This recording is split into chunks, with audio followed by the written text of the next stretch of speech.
Bonjour les amis, imaginez que rien n'a changé, tout est comme d'habitude, mais soudain vous commencez à remarquer.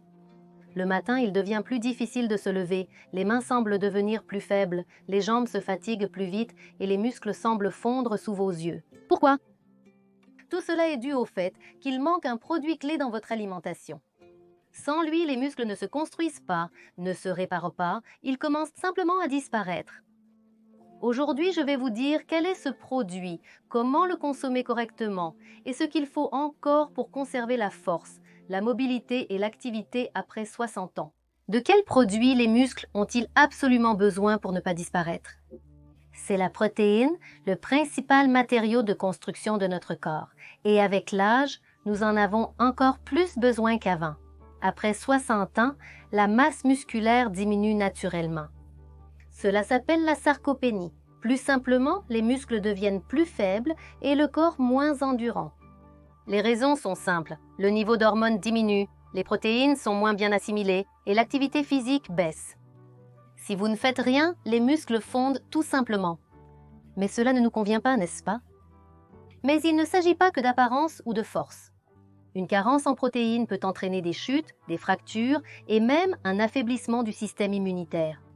C'est pourquoi il est si important de soutenir les muscles de l'intérieur à temps. Combien de protéines sont nécessaires? Après 60 ans, la norme est de 1,5 à 2 grammes de protéines par kilogramme de poids corporel. Par exemple, si vous pesez 70 kg, cela représente de 84 à 140 grammes de protéines par jour.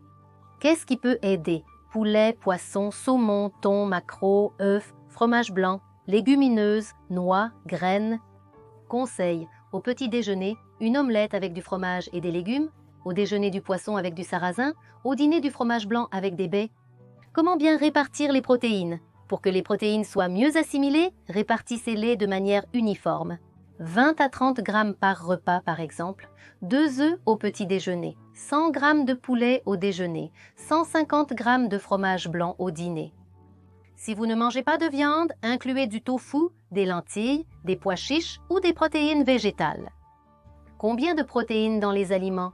2 œufs contiennent 12 grammes de protéines, 100 grammes de poulet, 30 grammes de protéines, 200 grammes de lentilles, 18 grammes de protéines. D'ailleurs, 100 grammes de graines de courge contiennent presque 30 grammes de protéines. Les protéines bénéfiques se cachent parfois dans des endroits inattendus. Comptez combien de protéines vous consommez par jour, notez-le et comparez avec la norme. Il y a des limites importantes. Si vous avez des problèmes rénaux, il est impératif de consulter un médecin avant d'augmenter votre apport en protéines afin d'éviter des complications. Buvez 1,5 litre à 2 litres d'eau par jour pour aider votre corps à gérer les protéines et à maintenir votre santé. Et n'oubliez pas, les protéines ne fonctionnent que lorsqu'il y a récupération et sommeil. Pendant le sommeil, les muscles se réparent. Essayez de dormir au moins 7 à 8 heures. C'est aussi une partie importante du soin du corps. Qu'est-ce qu'il faut d'autre pour que les muscles fonctionnent? Même s'il y a assez de protéines, sans énergie, les muscles ne se développent pas.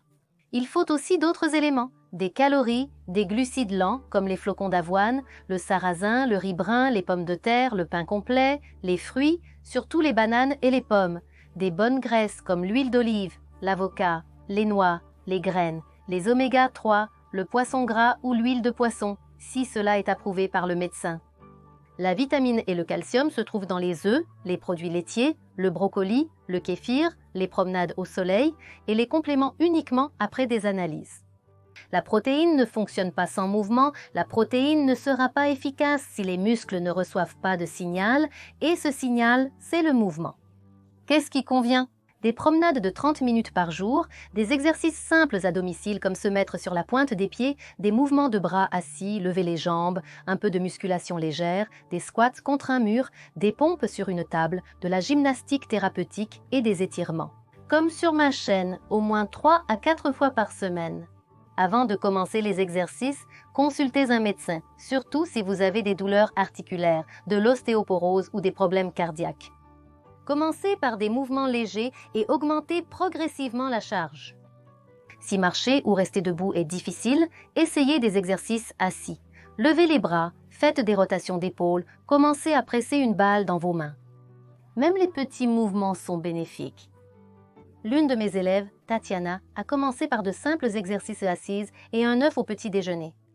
Au bout d'un mois, elle dit « Avant, j'étais fatiguée même après être allée au magasin, mais maintenant, je me promène tous les jours, j'ai retrouvé de l'énergie et je me sens mieux dans ma tête. » Merci d'avoir regardé en entier. Si vous avez apprécié, likez et partagez cette vidéo avec vos amis. Pour celles qui ressentent une faiblesse dans les muscles des bras et des jambes, abonnez-vous à la chaîne. Nous avons beaucoup d'exercices simples et de conseils qui fonctionnent. Prenez soin de vous et restez active et mobile à tout âge.